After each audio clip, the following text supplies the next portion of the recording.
j'ai été dure avec les femmes, et là je vais être plus sympa, déjà parce que bon, j'en suis une, c'est la moindre des choses, et puis je vais éventrer la bestiole de la misogynie. Parce que en fait, j'ai constaté qu'en fait j'avais cette bestiole en moi. C'est étonnant d'ailleurs que personne ne me l'ait fait remarquer. Souvent quand les gens s'offusquent ou quand ils sont outrés ou quand ils trouvent que quelque chose est inadmissible, ce sont leurs propres bestioles en fait qui commencent à crier. Et donc, quand tu es dans un processus où il y a ta bestiole qui se réveille, qui se met à hurler, tu vois plus rien parce qu'en fait ta bestiole, elle te voile les yeux. C'est comme si c'est elle qui était en toi, enfin elle est en toi en fait, et elle voit depuis toi. Donc une bestiole ça voit rien parce que c'est une parcelle de souffrance. Donc c'est de la subjectivité, ça perturbe le discernement, ça te perturbe tout. Donc une bestiole c'est une parcelle de souffrance et c'est une haine et une colère froide. Parce qu'en fait c'est des cris, des pleurs qui n'ont pas pu sortir, qui sont restés étouffés et qui se sont refroidis. Donc, ça s'est transformé, ces cris. Oui, Loupiote. Ces cris se sont transformés. Ces cris se sont transformés. Attends, Loupiote, pas maintenant, je t'en supplie, là, s'il te plaît. Je suis dedans, là. Mais... Attends, viens.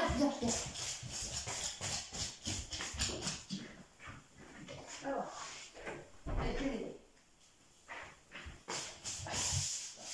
Donc, il y a un petit rituel le matin quand elle a mangé ses croquettes, c'est qu'elle vient me lécher la gueule entièrement. Et là, ça peut prendre un peu de temps. Rituel, je romps un peu les rituels parce que les chiens, ils sont tellement mécaniques, ils sont tellement tac-tac tout le temps, là. C'est quoi? Donc, c'est des cris qui n'ont pas pu sortir, donc ils se sont transformés, en fait, en une colère et en une vengeance, mais froide. Et en fait, ces bestioles, elles vont habiter tous nos comportements, toutes nos paroles, sans même qu'on s'en aperçoive. Quand, dans les accords de Toltec, c'est écrit que ta parole soit impeccable. Et c'est bien ça. Les accords de Toltec, c'est que des belles paroles, mais je veux dire, concrètement, tu fais quoi? Tu te contrôles ce que tu dis? Parce que les bestioles, elles sont partout, en fait, en nous. Et c'est les bestioles, en fait, qui dévient l'information. Quand il y a une information universelle. Elles prennent des informations universelles et elles dévient l'information. En fait, j'ai observé que y a comme une sorte d'équipe invisible de gens qui travaillent pour délivrer l'humanité et qui sont sincères dans leur démarche parce qu'ils ont l'amour de l'humain, l'amour. Et c'est un travail en fait qui se fait pas à pas. Et forcément, pour avancer, tu as besoin de déconstruire, de détruire certaines données obsolètes pour en amener des nouvelles. Et en fait, quand tu prends une information, tu la voles, tu la prends quelque part, mais tu l'as pas intégrée par toi-même, tu dévies l'information. Alors que quand tu as lu quelqu'un qui, par exemple, moi j'ai lu Nietzsche qui disait que l'ego, c'était très bien. L'ego, donc, pour le redire encore, c'est l'aspect masculin, hein. L'aspect masculin, aussi l'aspect phallique. C'est aussi l'aspect émetteur, parce que l'ego, c'est ce qui va te permettre de t'exprimer. Et le masculin, c'est une émission. Une onde, c'est quoi? C'est une émission. C'est des ondes de choc. Là, je suis en train d'envoyer des ondes de choc grâce à mon ego qui me permet de m'affirmer. L'aspect rentre-dedans pénétrant, c'est l'énergie qui est comme ça. Parce que vous avez l'énergie, le vril, l'électricité, ça a lien avec virilité. Vous voyez les comparaisons qu'on peut faire? Vril, virilité, émission, ego l'ego qui porte l'émission. Et vous avez par opposition, donc l'aspect féminin, ça va être quoi? Ça va être l'aspect récepteur. Donc la sensibilité, parce que c'est par les sens, c'est par la sensibilité que tu peux capter de l'information, que tu peux en soi, nos sens, ce sont que des capteurs d'information, donc d'émissions. Il y a des émissions de partout là, enfin des émissions, pas des émissions de télé, des émissions enfin si, il y en a aussi, mais des émissions d'information, et par nos sens, nos capteurs sensoriels, notre réceptivité donc, ou voir l'écoute, hein, ou les yeux aussi, on capte l'information. Et toutes ces captations d'informations, ça peut se traduire aussi en impression de sens. Et ça, c'est ça que moi j'ai appelé en fait l'âme. Enfin, que j'ai appelé moi l'âme. Que j'appelle moi l'âme. L'âme. Donc, féminin, c'est aussi âme, l'âme. Parce que l'âme, c'est l'inconscient. Et l'inconscient, c'est toute la somme de nos impressions de sens. Donc, ils ne sont pas encore switchés, on pourrait dire, réversés. C'est-à-dire, ce sont des réceptions, d'accord, des impressions de sens, qui ne sont pas encore transformées en expression. Et la création, ça n'est que ça. C'est-à-dire, tu as toutes tes impressions de sens qui sont en toi, c'est ton monde intérieur. Et ton monde intérieur, il est très riche de toute façon parce qu'il est fait de tellement de choses qu'on ignore même, enfin je veux dire, on ignore les limites de l'inconscient, hein, ça va très très loin. C'est même aussi un véhicule qui te permet de voyager, l'âme, enfin c'est un truc de ouf. Hein. Et la création, c'est que tu as tout ce monde-là, tu portes en toi, d'où l'aspect aussi à la femme, qui porte en elle, qui porte la vie, qui porte ce monde, qui porte l'âme. Donc c'est vous aussi, les hommes, votre aspect féminin, votre âme, qui est votre part en vous, qui vous permet de porter votre monde intérieur. Qui fait que, en fait, on devient créateur, c'est qu'on extériorise tout ça en le transformant en émission. En émission d'information. Et même les personnes, finalement, les plus féminines, elles ont leur part masculine quand elles sont dans l'émission. Pour reprendre l'exemple de Lulumineuse, c'est quelqu'un de très féminin, elle a un monde intérieur, mais quand elle parle, quand elle dit ses informations, ben, elle est dans son aspect masculin. Voilà. Donc, en fait, je sais plus ce que je disais, mais je suis partie sur ça, sur l'ego, pour répéter que l'ego c'était le masculin. Voilà, quand tu comprends une information depuis toi-même, même si c'est quelqu'un que tu as lu, ou c'est quelqu'un qui t'a dit, c'est quelqu'un qui m'a dit. J'adore avoir ma voix pétée. Et vous voyez, là, il y a mon petit côté misogyne, là. Il y a ma bestiolesse misogyne qui est là, qui fait du pseudo Carla Bruni. Ah, yeah. Oui, mais on peut rigoler. Attends, on peut. Oui, mais. Justification. Oui, mais. La petite bestiole veut récupérer le truc pour elle. Ah, là. Vous voyez, j'expose, là, je mets en scène. C'est du théâtre, c'est du spectacle. C'est la comédie. Bah, ta gueule. Alors, attendez, café. Alors aujourd'hui c'est un drame. J'ai plus de café, j'ai plus que cette tasse. Ça va être très difficile. Je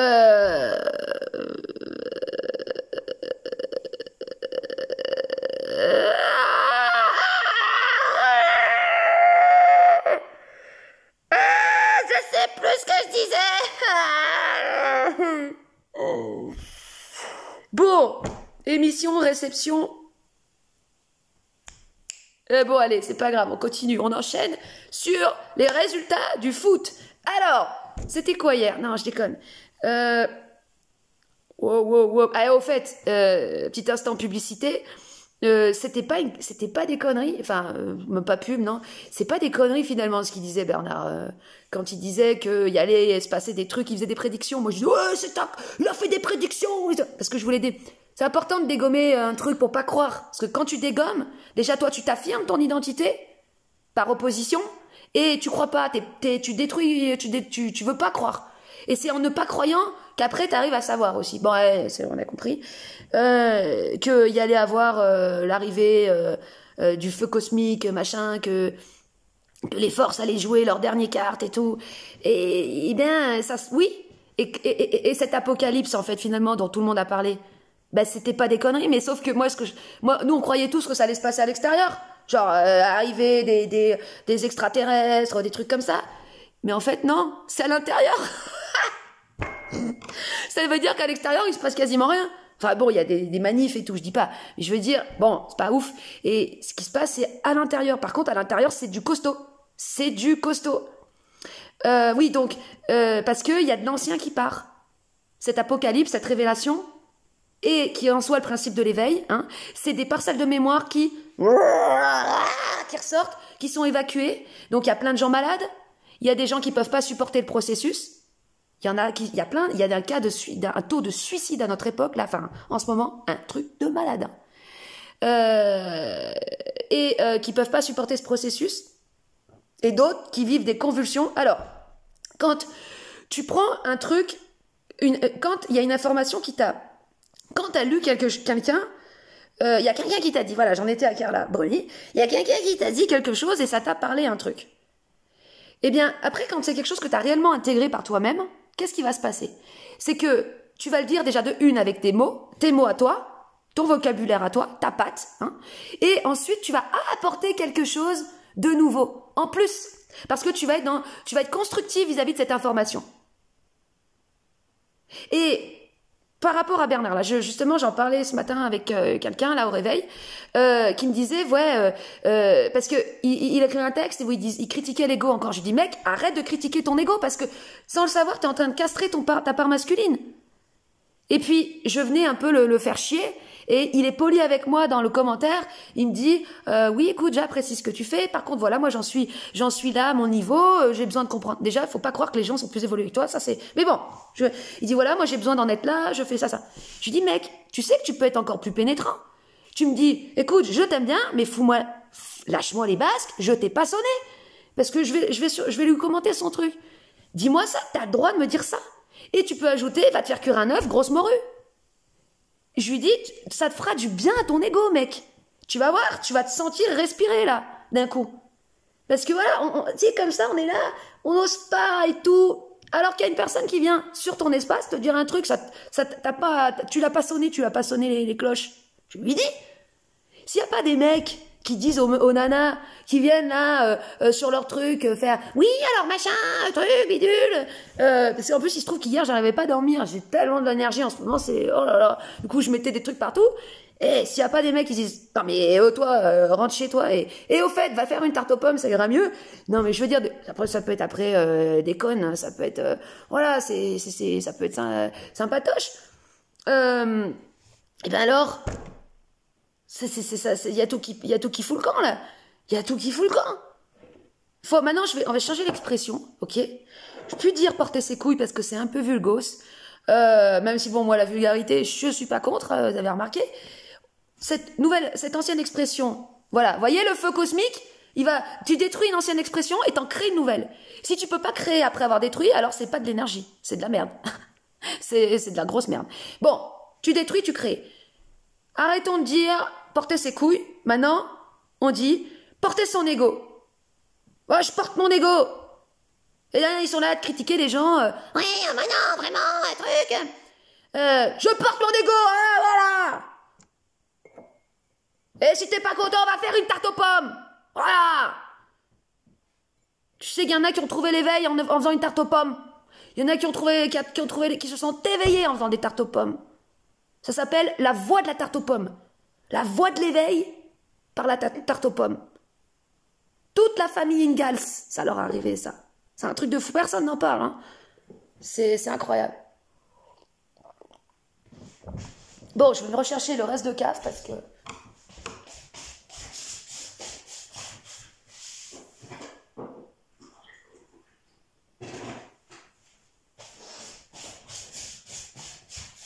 C'est chiant les gens qui marchent en raclant des pieds. Hein. Eh ben, j'en fais partie. J'ai acheté des chaussons beaucoup trop grands. Pourquoi j'ai pris des chaussons trois fois plus grands que ma pointure? J'ai pu peut-être penser que j'allais grandir des pieds. Je sais pas. Des fois, il y a des choses comme ça, c'est... Peut-être que... Mais il y a des trucs qu'on sait même pas, parce que des fois, on fait des trucs, on se dit c'est con, mais en fait, c'était intelligent. Parce que peut-être que, je sais pas, imagine dans 10 jours, il y a quelqu'un qui vient chez moi. Ah, quelqu'un qui vient chez moi.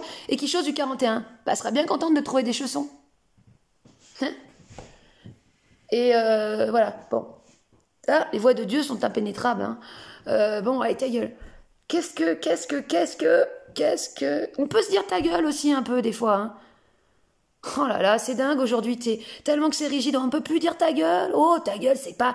c'est un manque de respect. Mais ça va, on appelle ça du langage familier. Quand on était à l'école, on a appris les différents niveaux de langage. Le langage familier. Et familier, ça veut dire... C'est un mot pour dire vulgaire. Et pourquoi on a mis familier? Famille. Parce que c'est avec ta famille que tu parles comme ça. En fait, c'est affectif. Ça veut dire que c'est... Quand tu dis à quelqu'un, oh vas-y, grosse morue, ou... c'est déjà que tu es en train de créer un lien affectif. Tu crées une onde de choc Donc t'es pénétrant par la pseudo-insulte familière, et en créant un truc qui rentre dedans pénétrant, bah, tu crées un contact, tu crées une connexion. Faut voir au niveau de l'énergie ce qui se passe. Et l'émission, l'onde, elle est pénétrante. L'énergie, elle est pénétrante. En fait, l'énergie, le feu cosmique, si il pouvait dire des mots, il dirait voilà putain de sa mère en string de guerre. Ça, il serait outrancier. Le feu cosmique, il est outrancier. Il est outrancier puisqu'il est pénétrant. Et c'est aussi pour ça l'aspect masculin. Moi, c'est aussi pour ça, je ne savais même pas, que je me suis appelée Michel Calabru. Puisque là, comme je suis c'est un acteur, il pourrait porter plainte pour usurpation d'identité, et alors là, je comprendrais parfaitement. Mais je veux dire, l'aspect masculin, il est outrancier dans l'énergie, je parle, parce qu'il est pénétrant, et parce que c'est ma chaîne. Comme je suis dans l'émission, je suis forcément dans l'aspect masculin. Après, je pourrais faire des vidéos où je suis dans la réceptivité, où je suis dans l'écoute, je parle avec des gens et je suis plus dans la polarité féminine. Mais ce serait sur une autre chaîne, ce serait sur un autre truc.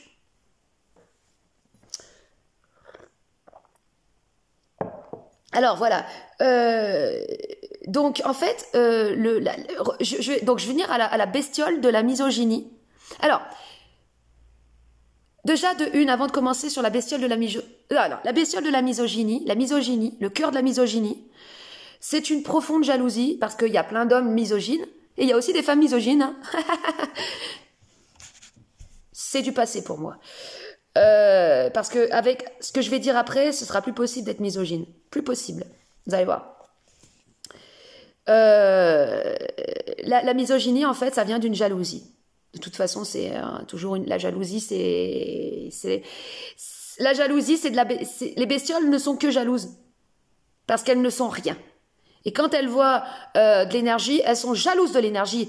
Elles sont jalouses de la vie. C'est de la mort qui est jaloux de la vie. Bon. Et qui veut nuire à la vie parce que c'est le seul. Bon, qu'elle a quand même un peu d'énergie, mais parce que. Bon, attends, ta gueule. Oula. Donc, la misogynie. Restons là-dessus. C'est une jalousie du masculin, donc c'est pas les hommes, et c'est ça aussi qui va faire que là, avec ça, il peut plus y avoir d'opposition homme-femme, de lutte entre les hommes et les femmes. Pourquoi? Parce que tout le monde a une polarité masculine et féminine. Donc c'est débile, tu te fais la guerre à toi-même. Les féministes, elles se font la guerre à elles-mêmes. Et souvent c'est la jalousie de ce que elles n'ont pas. Elles sont jalouses du masculin. Voilà, et dans la misogynie ou ce qui est appelé le machisme, ou je sais pas quel d'autres termes il pourrait y avoir pour parler de ça, il y a en fait une profonde jalousie de la femme, du principe féminin, du féminin, pas de la femme mais du principe féminin, et aussi bon de la femme, parce que la femme en fait elle a la capacité de porter la vie et en fait de donner naissance à un être, et c'est ce qu'il y a de plus ouf en soi. C'est le pouvoir, je veux dire, t'as plein de pouvoirs, mais celui-là, c'est quand même, je veux dire, donner la vie. Tu peux pas trouver plus puissant comme pouvoir. C'est plus puissant que voler dans les airs, c'est plus puissant que transformer le plomb en or, c'est plus puissant que. Parce que imagine, t'as le pouvoir de transformer le plomb en or. Vous connaissez l'histoire? C'est l'histoire d'un mec qui voulait avoir ce pouvoir. Il y a un magicien, il lui donne. Après, tout ce qui touche, ça se transforme en or. Après, il crève parce que même sa bouffe, elle se transforme en or. Ça sert à rien un peu quand même. Voilà, alors que donner la vie, bon, bah ça c'est... Voilà. Et donc, l'homme, il peut pas. Il peut juste ensemencer. Donc, et en plus de ça, quand il y a plein de cas comme ça, de situations où dans des couples comme ça, la femme, elle est enceinte et l'homme, il se sent inutile. Pendant que la femme, elle est enceinte. Il sait pas quoi faire, lui, il voit que la femme, elle porte la douleur, elle porte l'enfantement, elle porte la vie, mais aussi c'est dans la douleur, parce que t'accouches toujours dans la douleur. Lui, il est là, il fait rien, après l'accouchement, il est là, il attend, il se passe rien. Alors, je connaissais quelqu'un qui m'avait raconté, qui était sage-femme, qui disait, pour pallier à cette sensation d'inutilité de l'homme, on leur donnait en fait un pchit. Parce qu'en fait, vu que la femme, elle va avoir très très chaud dans l'effort. Elle a transpiré et tout. Donc pour la refroidir, on leur disait, vous avez un pchit. Et vous aspergez votre femme avec le pchit pour qu'il se sente utile. Et alors, elle disait, mais putain, on était morts de rire. Bon, pas sur le coup, après. Parce que le mec, Dans 90% des cas, c'est au moment où la femme, elle avait la contraction, genre, ah, que le mec, il avait peur du cri, il disait, merde, putain, il se passe quoi là? Il disait après, mais non, mais le pchit, t'es là pas maintenant, quand elle est un peu plus détendue, c'est comme les cyclistes qui sont en plein effort, là, ils sont en train de crever dans l'effort, puis les mecs qui sont là, derrière, ils leur foutent de la flotte dessus. Pour leur refroidir, pour se sentir utile, pour participer à l'effort, alors qu'en fait, ils sont en train de faire l'inverse. Ça... Voilà. Donc le cœur de la misogynie, c'est ça. C'est cette jalousie du fait que tu peux pas porter la vie. Mais déjà, vous, les hommes, arrêtez, enfin les hommes misogynes, en fait, ou même les femmes qui ont cette parcelle de misogynie, ça sert à rien parce que vous portez la vie dans le sens où vous portez, vous, votre monde intérieur, vous portez votre monde. Et vous êtes créateur aussi parce que quand vous êtes émetteur ou créateur, vous fabriquez quelque chose dans la matière, ou vous êtes émetteur, vous émissionnez des choses, ou vous faites n'importe quoi dans l'émission, eh bien, vous transformez votre monde intérieur, vous créez, vous devenez créateur. Parce que vous utilisez votre monde intérieur pour en faire quelque chose d'extérieur. Donc, vous l'avez, le principe de la création.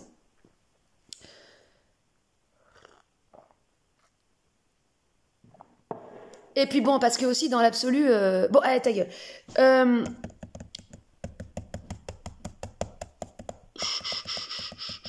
Donc, la misogynie. Alors, du fait que la femme, physiologiquement, dans son corps, elle a les outils elle a le matériel pour enfanter. Eh bien moi, en fait, j'en déduis, et là je fais une spéciale dédicace à Nietzsche. Bon, il est mort, mais c'est pas grave, parce que bon, il a un petit souci avec les femmes, il avait pas compris, il a quand même les boules. Hein. Déjà, il avait compris l'aspect castrateur chez la femme très fort, ça le rendait dingue. Il voyait aussi la castration en l'œuvre dans la religion avec la morale et tout ça. Et puis bon, avec les femmes, pas trop de succès, parce qu'il tombait amoureux de grandes duchesses, enfin de grandes aristocrates, et bon, il se faisait un peu traiter comme de la merde, entre guillemets. Voilà, et elle voulait... Bon, alors du coup, il avait un peu les boules. Puis après, il s'est retrouvé que sa mère, c'était pas le meilleur, non plus le meilleur partenaire. Hein. Partenaire, et c'est le cas de le dire. Voilà, donc la dédicace. C'est que, en fait, les femmes, du fait qu'elles ont physiologiquement ce truc pour porter la vie, ben, en fait, elles vont porter, à contrario aussi, beaucoup plus de bestioles que les mecs. Elles auront encore plus de bestioles que les mecs dans le bide. C'est horrible, hein. C'est comme si vous avez... En fait, les bestioles, moi, je les vois comme des espèces... C'est des visualisations, des représentations, ça n'existe pas, hein. Ne croyez pas que ça existe, parce qu'après, putain... C'est juste des imageries que j'essaye de rendre visible l'invisible, en fait, c'est tout. Donc, je les vois comme des serpents, d'ailleurs, un peu, des sortes de sangsues serpents. Putain, d'ailleurs, cette nuit, j'ai fait un rêve comme ça, je crois bien. Qui sont dans le bide. Et c'est nos parcelles de souffrance. Et elles dorment. Elles bougent pas, elles sont toutes froides. Et en fait, les gens qui sont dans la surface, soit dans l'apparence, dans la politesse de façade, dans la fausse bienveillance, je te souhaite une belle journée. Bien souvent, c'est parce qu'en fait, ils renforcent leur système de contrôle pour faire croire qu'ils sont en paix et pour pas réveiller leur bestiole. Mais moi, en fait, j'arrive à les entendre ou à les voir quand dans une parole, dans une phrase qui se veut bienveillante ou qui se veut... Souvent, les gens disent ils essayent de faire de la déconnade ou ils essayent de se montrer en avoir rien à foutre, mais tu sens qu'à l'intérieur, ça gronde. Moi, je l'entends, j'arrive à l'entendre. J'entends quand ça gronde en silence. Ouah. Donc, en fait, c'est pour ça que je préfère que quelqu'un, limite, qui me dit « Ouah, espèce de morue !» Parce qu'au moins, c'est quoi? C'est déjà sa bestiole qui commence à remonter. Et c'est plus... En fait, c'est beaucoup plus sain, en fait. Parce que ce qui est réellement destructeur, c'est la bestiole silencieuse. C'est la bestiole... c'est pour ça, d'ailleurs, que Bernard a passé tout son temps à parler de détruire le silence, de déchirer le silence. Parce que quand la bestiole elle est silencieuse et toute froide, elle est froide, et bien en fait elle détruit en silence, elle nuit en silence. C'est pour ça qu'il disait faut briser le silence. pour pouvoir justement faire remonter les bestioles, un peu comme dans ces visions d'Apocalypse, où vous avez les démons qui remontent des enfers. Finalement, c'est ça, hein, dans l'imagerie de la Bible. Ces créatures infernales, ces démons qui remontent des enfers. Et pour qu'ils remontent, il faut les flammes. C'est-à-dire que, en fait, il faut les réchauffer. Sinon, elles restent en bas, dans le froid. Les gens croient que l'enfer, c'est tout chaud. Non, l'enfer, c'est le début de la transformation. Les flammes de l'enfer, c'est le début de la transformation. Parce qu'en fait, réellement, l'enfer, c'est tout froid. C'est froid, il se passe rien, c'est juste la mort, en fait. Et on a ça en nous. On a cet enfer froid en nous. Quand, justement, on garde nos parcelles de souffrance et on veut pas les faire ressortir. Voilà. Donc, moi, ce que je fais, c'est que, vu qu'en tant que purge, vu que je suis programmée comme ça, en tant que purge, et je suis pas la seule, il y en a plein des purges sur Terre, forcément, je préfère les sentir remonter, parce que je trouve que c'est déjà un début de processus. Exactement comme quand tu es malade, que tu commences, tu vomis, c'est que ça remonte. Il y en a, les gens, ils sont venus sur mon mur, ils m'ont mis plein d'émoticônes qui vomissent. Je fais, oh là, t'as la gastro, toi. Ils font, non, c'est toi qui es inadmissible. Là, c'était de la bestiole qui parle. Mais je préfère ça. Je préfère ça. Ça remonte. C'est beaucoup plus propre. Vous voyez? Et maintenant, je suis en train de me familiariser avec le process d'accouchement. D'où le lien à la maïotique, hein. Accoucher de soi. Accoucher de soi, finalement, c'est quoi? C'est d'abord accoucher de ses bestioles. Donc, en fait, les femmes ont plein de bestioles dans leur bite. Donc, l'accouchement, déjà, de soi, dans un premier temps, c'est pas très jojo, ça va être d'exorciser ces bestioles. Et alors, je vais vous montrer. Alors, attendez. Il y a un film qui m'a vraiment touchée. Alors, purée, touchée de ouf. C'est Stigmata, avec Patricia Arquette, je vous en ai parlé, et Gabrielle Byrne. Et c'est une histoire d'amour et de délivrance. Ça, mais oulala. Vous voulez voir c'est quoi l'amour délivrateur, transformateur de l'amour délivrance, l'amour transcendantal? C'est que t'arraches quelqu'un des enfers. En fait, la femme, elle est magnifique, elle est authentique, elle est sincère. Et du fait qu'elle est authentique et sincère, putain, je vais chialer. Eh bien, en fait, elle a pris des bestioles. Parce qu'en fait, ce qui se passe, c'est pour ça que finalement, on peut plus être misogyne, c'est qu'une femme, du fait de sa sincérité réelle, elle va prendre plein de bestioles sur elle. C'est par sincérité. Même une sorcière, regardez Kirikou, vous voyez, avec l'enfant qui délivre la sorcière. En fait, c'est du fait de sa sincérité à la sorcière qu'elle prend sur elle de la saloperie. C'est même par amour, en fait. C'est terrible, hein? Et c'est comme dans Alien, finalement. Non, allez, arrête avec comparaison avec Alien. Alors, donc là, elle a plein de bestioles, elle a plein de mémoires en elle. Plein de mémoires. Plein de bestioles. Et des fois, les bestioles, elles se réveillent. Et elle se met à faire des trucs, elle est plus là. C'est la bestiole qui a investi le corps de la personne. Et lui, le mec, il est là, ouais, putain, c'est quoi ce délire? Mais bon, il a bien flashé sur la meuf quand même. Et donc, par amour, enfin, il y a un truc qui est passé entre eux, par amour, et ben en fait, il va traverser l'enfer pour la ramener. Et il y a... Bon, voilà. Et c'est magnifique, ça. C'est... Oh, la fin, je vous assure, là, c'est bon, c'est... Waouh. Puis alors, la musique... Il y a une chanson, la fin, la chanson, je l'adore cette chanson, elle est magnifique. C'est vraiment, comment elle s'appelle la chanteuse? Nathalie. Tu sens que c'est le chant d'une femme qui a fait chanter son âme. C'est trop beau. Il n'y a pas beaucoup des comme ça. Alors, donc la femme, elle a tout plein de bestioles, hein. Plus, par sa sincérité, elle a accepté de les prendre en elle. Et finalement, en fait, qu'est-ce qui se passe? Qu'est-ce que c'est que le process, l'alchimie? C'est que ces parcelles de souffrance éteintes, cette mort, c'est de la non-vie, eh bien en fait, qu'est-ce qui se passe? Quand elles sont en nous, elles prennent toute la place, elles nous perturbent la perception, elles nous mettent du plomb dans les yeux, elles font qu'on n'y voit rien. Quand elles sortent, c'est très simple. Elles sortent, qu'est-ce qui se passe? Il y a un espace vacant après. Tu sais, quelqu'un part. Le fait qu'ils partent, oula, fait qu'il y a un espace vacant. Qu'est-ce qui va être rempli dans l'espace vacant? À votre avis, si t'enlèves une parcelle de souffrance, une bestiole qui part, qu'est-ce qui va se mettre à la place? L'inverse de ce que la bestiole était. Donc, la bestiole, c'était de la non-vie, c'était de la parcelle de souffrance de la mémoire. Eh bien, il va y avoir quoi dedans? De la vie. C'était de la haine froide. Il va y avoir de la vie et de l'amour chaud. Vous voyez, tout l'inverse de ce que c'était, le négatif.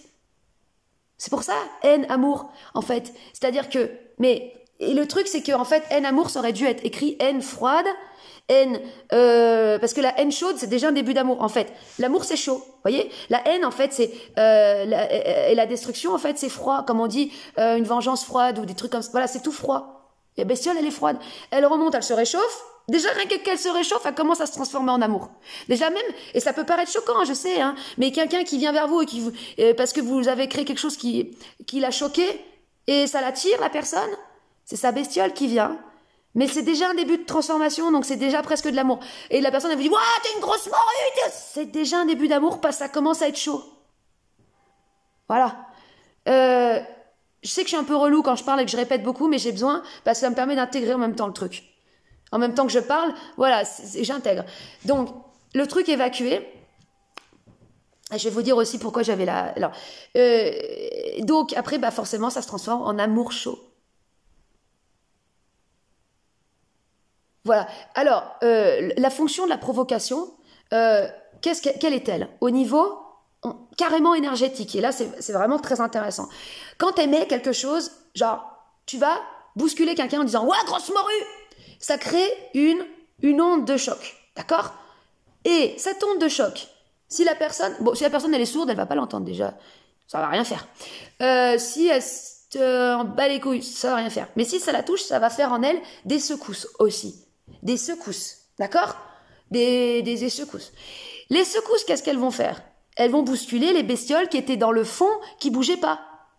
Qui était, c'est comme, oh là là, vous savez, les documentaires de plongée sous-marine, où tu vois, il y a des anguilles qui bougent pas, et il y a un mec qui descend, il passe, et ça bouge partout. C'est impressionnant, ces trucs-là, hein. Eh bien, voilà, c'est ça. Ça va faire ça, l'onde. C'est comme le plongeur qui passe, et avec ses mouvements dans l'eau, puis en plus l'eau, ça fait de l'ondulation, ça va faire bouger les anguilles. Et ça, c'est bon, ça. Parce que ça commence déjà, il y a un process, à partir du moment où ça bouge, c'est le début du process de la transformation. C'est important de le dire parce que sinon, après, quand on comprend pas le process, on est là, on a peur des anguilles. Il faut pas avoir peur des anguilles qui bougent. Elles sont juste un petit peu effrayées. Voilà. Même s'il y en a qui peuvent mordre. C'est sûr qu'un animal qui est effrayé, il peut mordre aussi. C'est vrai. Mais si c'est parce qu'il se sent en danger, ils se sont attaqués, une murène qui se sent attaquée, elle va mordre. Hein. Elle peut mordre, elle peut te faire une grosse blessure. Elle peut t'arracher le bras. Oh putain, j'ai quand même une grosse blessure, j'ai plus de bras. Et t'auras plus de chocolat. Oh là là. Mais faut rester stoïque. Non, mais quand t'as compris le process, t'es déjà beaucoup plus stoïque. J'ai jamais trop aimé ce mot stoïque. Hein. Ça vient des stoïciens. C'est les gens, tu sais, genre, c'est les pré-bouddhistes. Tu sais, non, Bouddha, c'était avant, je crois. C'était avant. Bon. Bah, c'est des post-bouddhistes, quoi. C'est...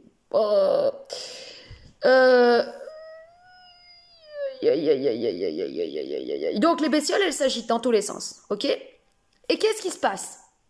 Du fait de leur agitation, du fait de leur agitation, elles vont créer des espaces.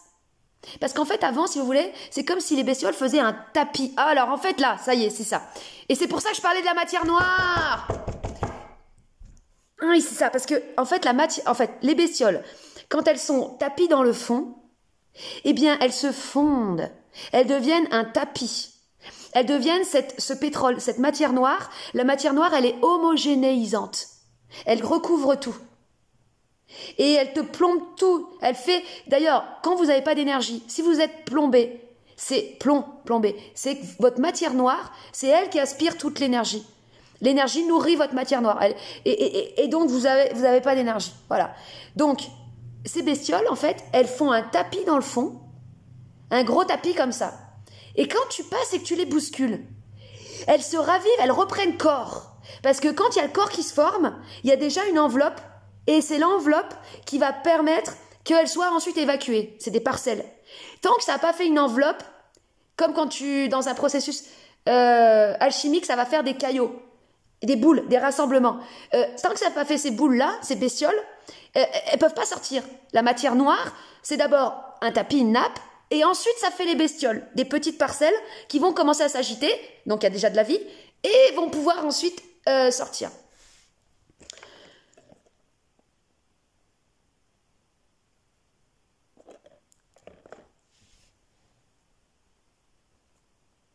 En fait, ce film-là, c'est vraiment un film sur l'évacuation des parcelles de souffrance, parce que la meuf, elle prend sur elle les parcelles de souffrance d'un mec qui est mort, mais qui a pas pu délivrer son message, qui a été incompris, qui a été torturé et tout. Elle prend sa souffrance. Et a fortiori, elle prend ses informations aussi. C'est là que c'est assez subtil, parce qu'en fait, dans une bestiole, si tu hérites par exemple d'une matière traumatique ou d'une parcelle de souffrance d'une génération d'avant, tu prends aussi de l'information. Tu prends aussi de la donnée. Et tu prends aussi de l'amour en fait. Parce que une fois que ça se transforme, après ça laisse place. Alors, je continue mon truc. La bestiole, donc dans la provocation, bah, ça fait que la matière noire, elle reforme des bestioles et elle commence à s'agiter. Et ça, c'est bon. C'est l'amorce. Donc, une fois que tu as utilisé la provoque pour agiter le truc, là, tu peux détendre. Ça, c'est ce que j'apprends à faire maintenant. Tu peux détendre en faisant un truc genre « Oh, gros bisous, je t'aime ». La personne « Oh, gros bisous, je t'aime ». Attends, tu m'as dit morue, maintenant tu dis gros bisous, je t'aime. C'est un peu de la dissonance. Mais qu'est-ce qui s'est passé pendant le moment où les bestioles, elles ont bougé? Il y a eu un espace de respiration. Et pendant cet espace de respiration, la personne a eu contact avec son être. Sans même qu'elle s'en aperçoive. Moi, je sais, c'est ce que j'ai vécu quand la personne dont je vous ai parlé, elle m'est rentrée dedans en me disant, regarde, je vois tout. Il n'a pas utilisé le mot bestiole, il a utilisé le mot force. Il a utilisé le mot force, les forces, comme les forces astrales, les forces occultes, voilà. Ça fait un peu peur, force aussi. Faut pas faire peur trop aux gens. Force du mal et tout. Oh, attendez, arrêtez. Bestiole, ça fait un petit peu moins peur. Et bestiolesque. Au moment où il m'a fait cette onde de choc, moi, mes bestioles, elles ont bougé et j'ai eu contact avec mon être. Et au bout de 3 jours, c'est sûr que j'ai fait mes 3 jours de ténèbres, là. C'est sûr, marrant, ça a duré 3 jours. Bon, c'est comme ça. J'avais mal parce que ça sortait. Mais au 3e jour, qu'est-ce qui est arrivé une fois que c'était sorti? Une grosse partie, pas tout, parce qu'il y a toujours un peu qui reste. Mais qu'est-ce qui est arrivé? L'amour. Mais l'amour, c'était l'énergie en fait, l'amour. C'est sûr que ça s'est manifesté à l'extérieur par des attentions d'une personne qui est arrivée vers moi, qui m'a fait une preuve d'attention, d'autres. C'est sûr, mais c'était un déclencheur. Même Valentin dont je vous avais parlé, ton amour était sincère, mais c'est pas son amour à lui que j'ai pris. C'était même, de toute façon, c'est pas notre, c'était l'énergie, et c'était ce que ça avait déclenché en fait, depuis mon intérieur. Je l'ai senti, cet amour qui venait depuis l'intérieur. Et j'ai pleuré, et c'était tellement bon. C'est tellement bon, et ça, c'est ce qu'il faut. Je le dis, parce que le travail sur soi, ça paraît un truc vraiment de flagellation, ça donne pas envie. Et c'est sûr que ça donne peut-être pas envie de remuer nos bestioles. Mais sachez que, et ça fait mal, parce qu'au début, tu les sens remuer, t'as mal, t'es pas bien, t'as envie de dégueuler, en plus, elle te monte, là, t'es là, tu vois plus rien, t'es en mode bad trip, t'es là, mais t'as envie de dormir, non, elles te bousillent, elles te vont dans la tronche, elles te font des pensées de merde, genre, mais non, mais arrête tout ce que tu fais, ton travail, de toute façon, ça sert à rien, personne va le reconnaître, ça sert à rien. Parce que moi, en fait, j'avais un problème, donc c'est pour ça que j'ai pété ma crise, un problème que, en fait, j'ai jamais été, mon travail n'a jamais été reconnu. Et en fait, j'y vais, je suis là, regarde, je veux montrer des trucs pour délivrer, pour des trucs de sincérité, des trucs de mes tripes, et c'est jamais reconnu parce que ça fait peur. Souvent, les trucs que je faisais, ils faisaient peur aux gens. Ils étaient là, oh, c'est un mélange de fascination et de peur. Genre, ouais, elle est sincère, elle est authentique, elle est écorchée vive, putain, mais elle me fait peur quand même. Donc du coup, j'ai jamais eu trop de gens qui disent Bon, ton travail de une, il est bon, je le reconnais, mais surtout, je vais le soutenir. Parce qu'à un moment donné, c'est bien de dire merci et tout, mais il faut qu'il y ait un soutien aussi financier, une énergie. J'ai jamais eu ça, en fait. En gros, j'ai jamais eu une personne qui a voulu me montrer, avec de l'argent, donc quelque chose de réel, de concret, ton travail a de la valeur et je vais le soutenir. Parce que c'est ça ton taf, c'est de faire ça et tu dois soutenir ce travail. C'est pas de... Voilà, donc... Et j'ai du coup une frustration, un sentiment de rejet, donc ça crée une blessure, donc ça crée une bestiole qui veut se venger. Vous voyez, ça se transforme en ça. Ben, attendez, pour aller voir le machin, faut accepter d'avoir mal parce que c'est dans la douleur. Parce que quand tu vois, là, il y avait un ami qui me dit, vas-y, va voir où t'as eu mal, va voir là où on t'a trompé, va voir là où on t'a menti, va voir là où on t'a volé. Va voir là, c'est hyper simple, va voir là où t'as eu mal et t'auras contact direct avec les bestioles. Va voir là où t'as eu plus mal. Qu'est-ce qui t'a fait mal? Tu vas sentir, ça va venir, il y a les pleurs qui vont venir, la bestiole, elle va commencer à... Ça peut peut-être au début se traduire par de la colère, genre « Putain !» parce qu'il fallait que ça sorte. « Vous m'avez menti! Vous m'avez volé! Vous m'avez tout volé !» Voilà, ces trucs qui étaient jamais sortis. Après, une fois que ça s'est sorti, ben, les pleurs peuvent arriver. Et là, elle est arrivée là. Après, elle va commencer à sortir. Une fois qu'elle sera sortie, bon, tu vas sentir de l'amour, mais surtout, tu vas avoir de l'information. C'est-à-dire que tu vas comprendre. Tu vas voir l'origine. Tu vas comprendre dans ta structure pourquoi il y avait ça. Tu vas comprendre et tu vas pouvoir inverser la fatalité. Donc, tu vas dire, toi-même, je reconnais mon travail. Mon travail a de la valeur. Et... tu le dis, tu utilises ton ego, ton aspect masculin, parce qu'en fait, ce que tu cherchais, c'était un masculin qui vienne par son autorité, parce que le masculin, c'est l'autorité, te dire, comme le papa qui dit à son enfant, c'est bien ce que tu fais, toi, tu vas être ton père, ton masculin, dire, hello, ton travail est génial. Et je fais tout pour le soutenir. Je mets tout en œuvre pour le soutenir.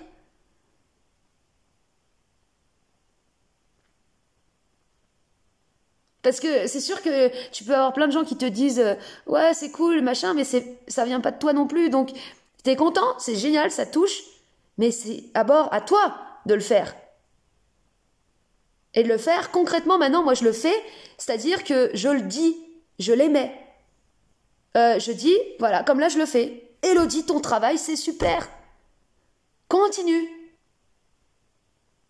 Et vous pouvez vous le faire, mais c'est pas de la motivation, c'est pas de l'automotivation, des trucs de vidéo de coach là. Yes we can, je vais bien, tout va bien, c'est bien ce que tu fais. De l'auto parce que c'est du forcing ça. Ça doit venir du cœur, ça doit être sincère. Et pour que ça vienne du cœur, faut que la bestiole avant elle soit sortie. Parce que si ta bestiole elle est pas sortie et que tu t'auto-persuades, tu parles. T'as la bestiole à l'intérieur, elle rigole bien, elle est là.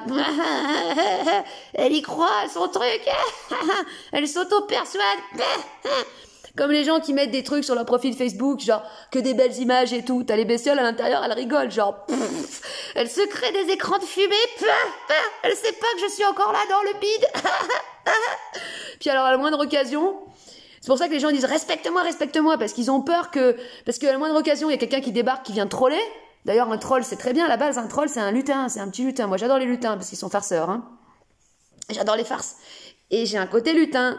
Et c'est un petit troll qui vient, genre, hey, espèce de grognasse morue, là, avec tes images et tout. Genre, non, je suis outrée. C'est un manque de respect. La personne est trop flippée. Elle veut, parce qu'elle veut pas les sentir, les bestioles. Mais je vais vous dire, c'est bon, en fait. C'est très bon. Et, encore une fois, la jouissance, c'est forcément lié aussi à la douleur. Douleur et jouissance, ça va ensemble. Ça va ensemble. Parce que, en fait, quand c'est bon, c'est que tu as eu mal. Tu as eu mal pour évacuer la parcelle de souffrance. Et c'est l'évacuation de la parcelle de souffrance qui fait qu'après, tu sens que ça fait tu te sens rempli d'amour et que c'est bon parce que tu es délivré. Et la jouissance, c'est la délivrance. C'est pas juste le plaisir. Voyez, c'est ça en fait que j'ai pas bien expliqué quand je parlais de la pornographie. Le plaisir superficiel, ça existe. Et en plus, quand je dis que toutes les femmes simulent, c'est un peu faux parce qu'il y en a qui ont vraiment qui ont du plaisir. Hein.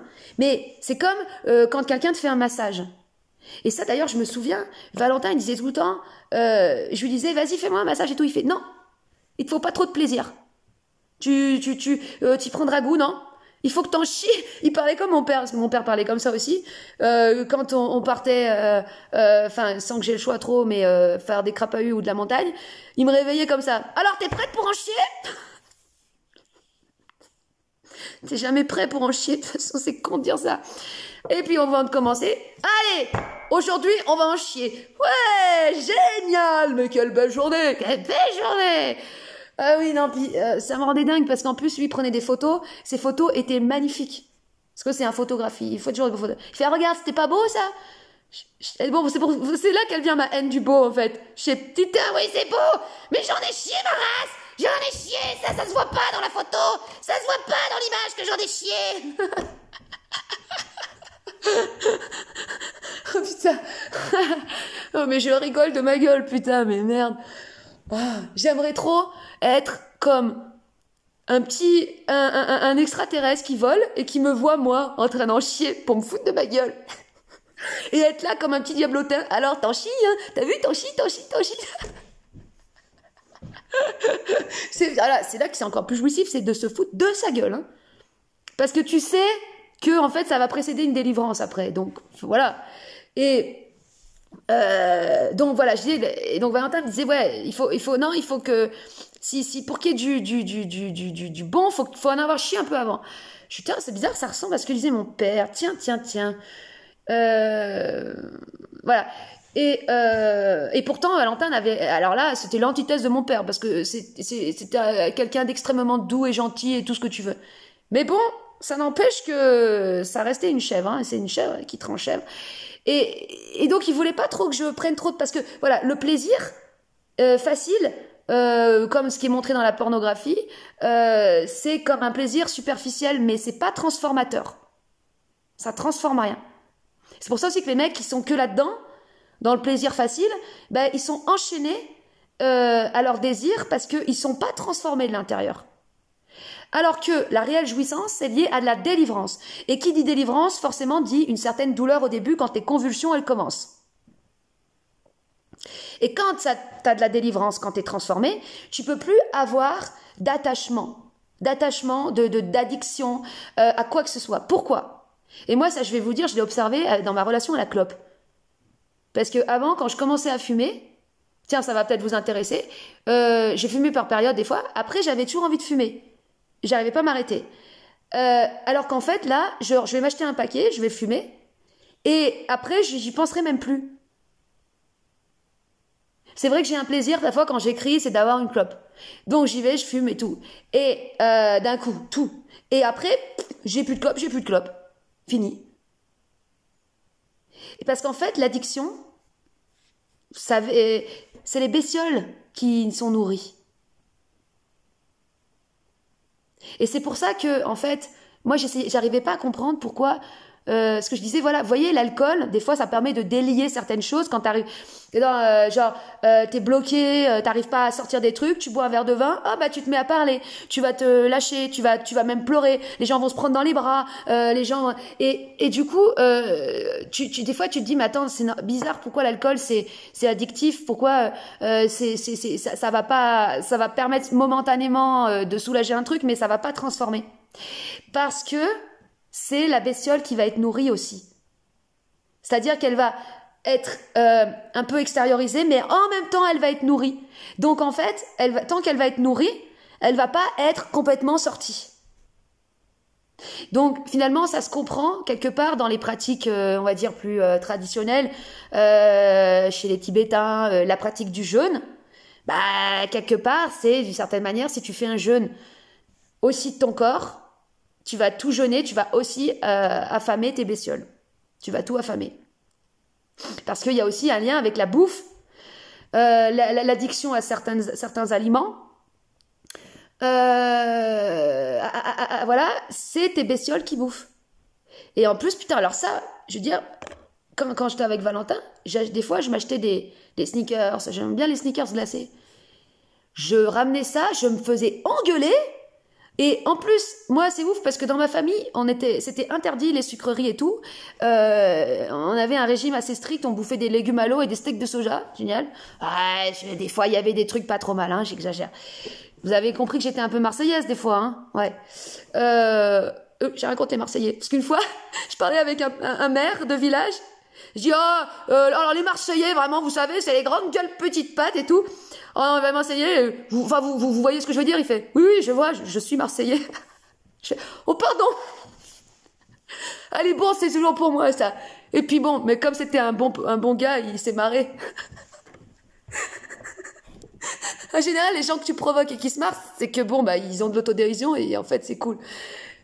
Et, attends. Ah oui, je voulais remercier aussi, il y avait quelqu'un, Yann, qui avait débarqué sur ma chaîne pour me traiter de tous les noms, de morue, de machin. Parce que j'avais mon truc de maîtresse, de sérieux, de Margaret Thatcher, dégueulasse, qu'il fallait que ça sorte à un moment donné. Et si tu vas pas la confronter, la morue, la meuf qui parle comme ça, quand j'ai fait ma vidéo sur Covid et conscience, oh là là, comment ça se prenait grave au sérieux. Oh là là, puis on a plein, j'en ai plein des vidéos comme ça, enfin c'est la cata. S'il y en a pas qui viennent pour te rentrer dedans, te faire une onde et tout, pour que ça bouscule et que ça sorte, bah tu vas rester tout seul dans ta dureté, dans ta gravité. C'est-à-dire, sans les autres, on peut pas, on peut pas s'en sortir de ça. On est identifié. Parce que, comme on faisait remarquer, en fait, Chris, il a inventé une histoire très courte. C'est l'histoire de la bestiole qui voulait devenir empereur. Et c'est ça notre vie. C'est que nos bestioles, en fait, elles sont en nous. Et qu'est-ce qu'elles font si on les évacue pas? Elles veulent devenir empereurs. Voilà. Donc, c'est aussi l'histoire de vous savez, la fameuse histoire du reptilien qui veut se faire passer pour la reine, l'usurpateur, le sang bleu qui veut se faire passer pour le sang royal. Toujours l'éternelle histoire. Le mensonge du serpent. C'est la bestiole. Mais, attention, ne soyons pas durs. Parce que la bestiole, c'est pas en prenant un couteau, comme le dragon, c'est pas en prenant une épée et en lui coupant les têtes que ça marche. Parce qu'il va repousser. C'est une danse. La danse du serpent. C'est sûr que je suis là-dessus, moi, depuis un paquet de temps, là. Parce que le serpent. C'est également, ce serpent, il y a l'aspect phallique et l'aspect viril, c'est également l'électricité. Donc c'est également parce que quand la bestiole elle est là, elle sera active, c'est qu'il y a de l'énergie, elle est alimentée en énergie et elle t'amène aussi la vibe aussi. Donc on peut pas être castrateur des bestioles non plus. On doit aussi les accueillir, ça. C'est Nancy aussi qui me parlait beaucoup de l'accueil et j'avais un problème avec l'accueil. J'aime pas le côté passif. Ça c'est mon problème avec l'aspect féminin parce que la femme elle est dans l'accueil. Elle est dans la réceptivité. Et il y avait mon aspect masculin, là, castrateur, misogyne plutôt, qui, non, l'accueil, non. Oui, mais s'il n'y a pas d'accueil, et que tu crées pas un certain espace en toi, voilà, c'est ça. Si tu crées pas un certain espace en toi, pour que les bestioles, elles puissent commencer à bouger et que ça puisse commencer à sortir, eh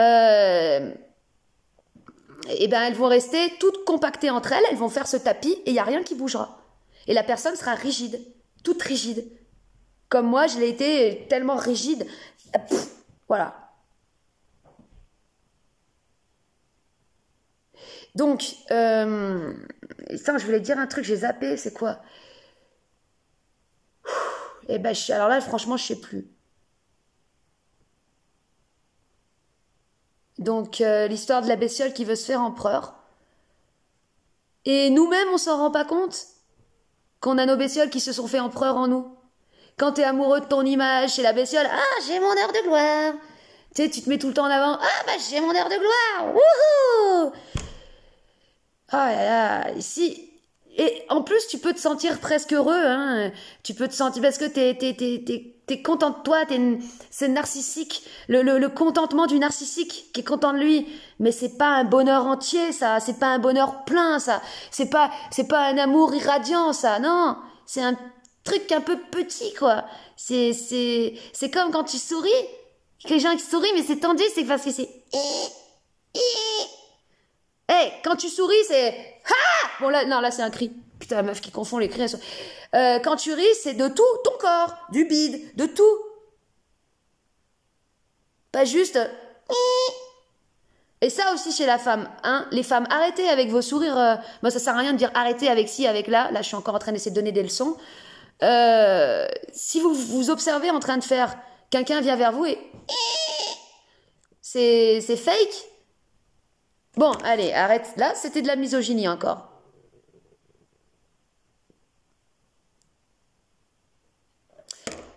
Je termine avec ça. Les femmes ont plus de bestioles. Elles ont tout pris dans le bide. Par empathie, en fait. Même si c'est même pas conscient. Ce qui fait que plus tu as des bestioles dans le bide, plus quand tu vas les faire sortir, plus qu'est-ce qui va se passer? Plus c'est de l'amour qui va te remplir. Donc au final, c'est cool d'avoir des bestioles. Plus t'en as, plus elles occupent un espace grand qui fait que quand elles vont sortir, bah, tout cet espace qu'elles auront occupé, elles auront créé un espace en l'occupant. Ça va être rempli d'amour. Donc d'énergie, enfin je veux dire d'énergie, ça veut dire d'information, d'amour, enfin voilà. Et donc, vous voyez, c'est génial en fait finalement. Et voilà, c'est tellement bon à sentir. Et cette transformation, elle se vit dans le corps et elle se sent. Parce que c'est pour que ce soit un truc réel, ça doit être vécu dans le corps. Pour que la sortie de bestiole, elle soit réellement faite, ça doit être vécu et ressenti dans le corps. De tout ton corps. Tu l'auras senti sortir. Réellement le machin, la parcelle de souffrance. Sinon, si tu l'as juste comprise intellectuellement, et c'est encore une illusion. J'ai compris. Non. On s'en fout de comprendre, c'est bien de comprendre. Maintenant, tu vas le vivre, donc pleure, va voir là où t'as mal. Et ça plaît pas à l'orgueil, au système de contrôle, que ce soit dans le corps, que ce soit juste du vas-y pleure, parce que lui il sert à rien l'intellect, parce que c'est pas compliqué, enfin c'est pas, il y a pas d'idée là-dedans, lui c'est un peu inutile. Et ouais mais bon t'as ta part aussi, l'intellect est utile pour certaines choses, mais pour ça non.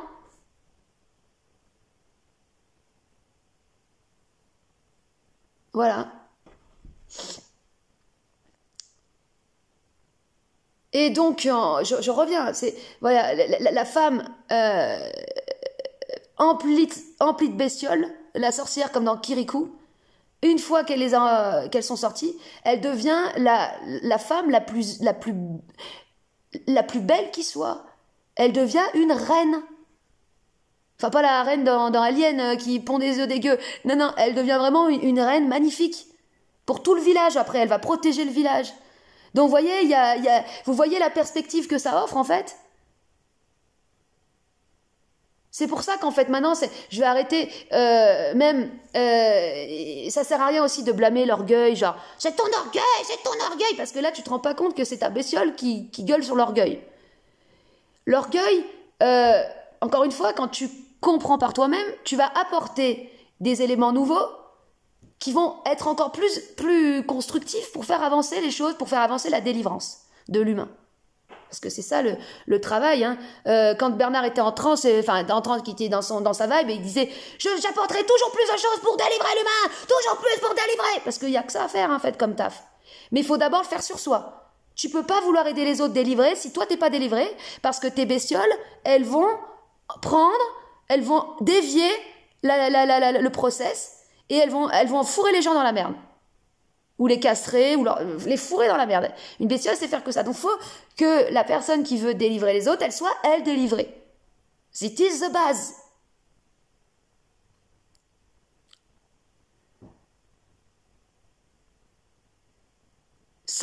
Voilà, donc délivrer.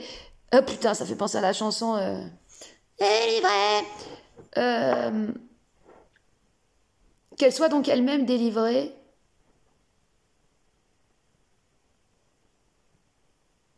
Oui, blâmer l'orgueil parce que finalement, quand tu comprends que c'est simplement un négatif, ces bestioles, ces parcelles de souffrance, c'est un négatif de l'amour, finalement, ça, quand là, ça te parle, d'entendre ça, ça te parle, alors tu vas faire ce travail de délivrance de bon cœur.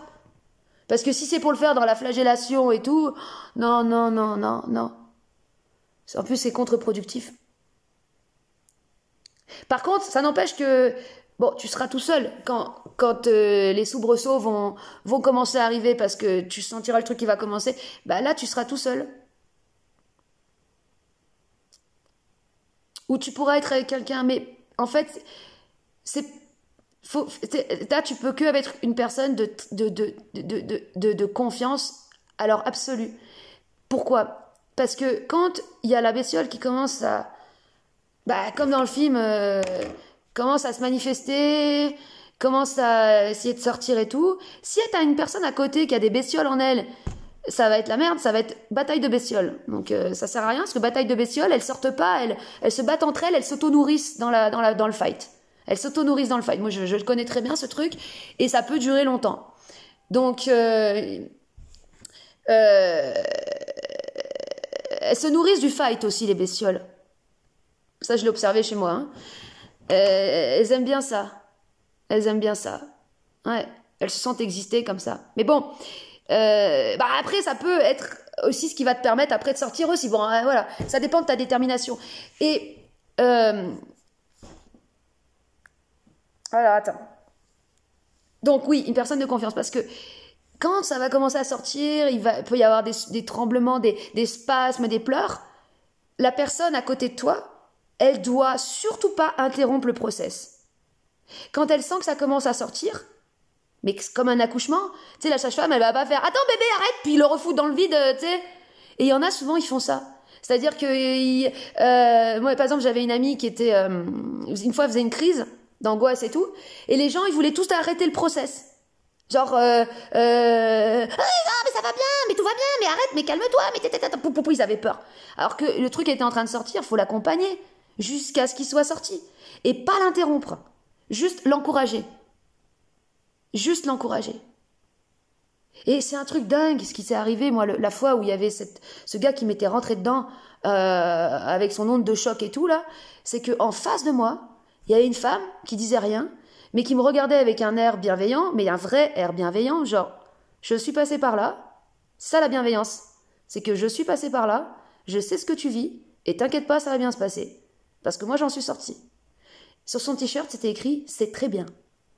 Et moi je voyais des lettres noires sur un fond blanc, et j'étais là dans mon truc, après je voulais me suicider tellement que j'étais mal et tout, et j'avais vu « c'est très bien », bah ça s'était imprimé. Donc, il y a eu la confiance qui fait que ça a accompagné le machin. Et c'est ça, la personne à côté, si tu as une personne à côté qui est là quand le truc qui sort, elle doit que être... C'est une personne qui, elle-même, a dû déjà connaître ça. Une délivrance comme ça. Et qui a confiance en ce que tu vis. Sinon, elle va te niquer le process. Et puis voilà, c'est tout. Ce sera la merde. Bon, allez, c'est tout. Ouais, c'est une période de grand bouleversement, hein, sans déconner, ça me déconne. Mais alors, il faut pas dire accrochez vos ceintures, ça c'est con. Non, il faut dire lâchez-vous, ça va sortir. Et ça va bien se passer. Parce que quand ça sort, c'est de l'amour qui rentre après.